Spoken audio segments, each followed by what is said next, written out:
ini kita akan mempelajari tentang mengevaluasi berbagai macam limbah aktivitas makhluk hidup dan dampak polusi terhadap perubahan lingkungan hidup. Dengan materi pembelajaran kali ini membahas tentang penanganan limbah.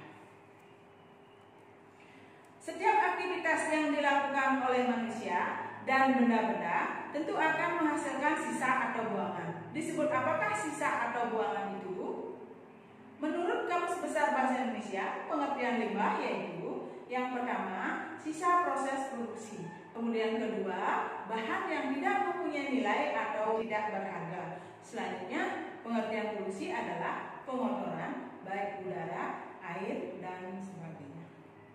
Tujuan dari mempelajari penanganan limbah dan polusi adalah untuk meningkatkan kontrol pencemaran terhadap lingkungan. Nah, secara umum, limbah berdasarkan sifatnya dapat dikategorikan menjadi dua, yaitu limbah organik dan limbah anorganik.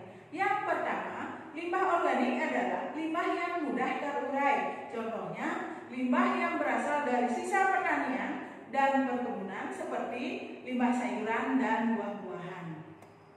Yang kedua, limbah anorganik yaitu limbah yang sulit terurai. Contohnya, limbah plastik, oli bekas, dan limbah kaca.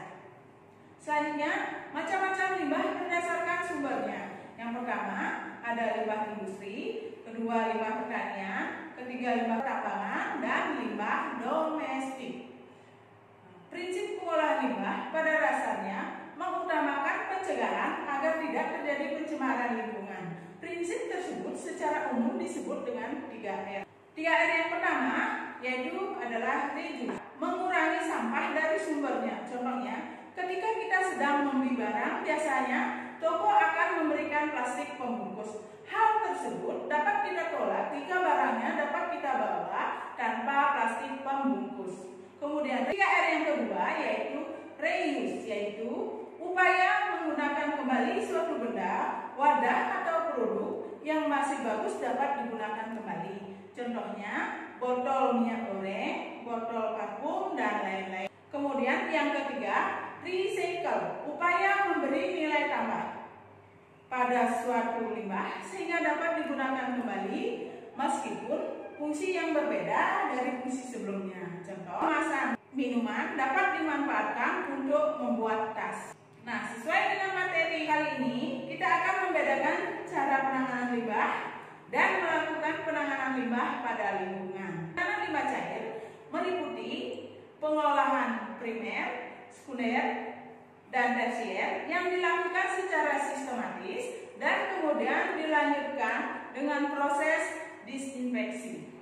Nah, berikut akan Ibu jelaskan tentang cara penanganan limbah padat.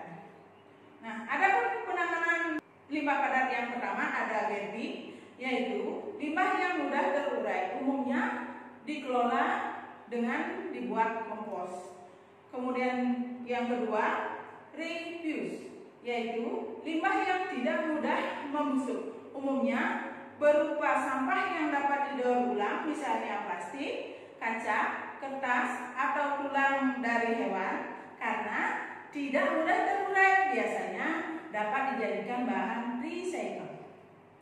Ketiga, as, jenis limbah yang berbentuk abu dari gas buang dan berdifusi di udara. Penanganannya dengan membuat filter pada cerobong asap menggunakan alat kotrel sehingga konsentrasi abu bisa berkurang pada emisi gas buang.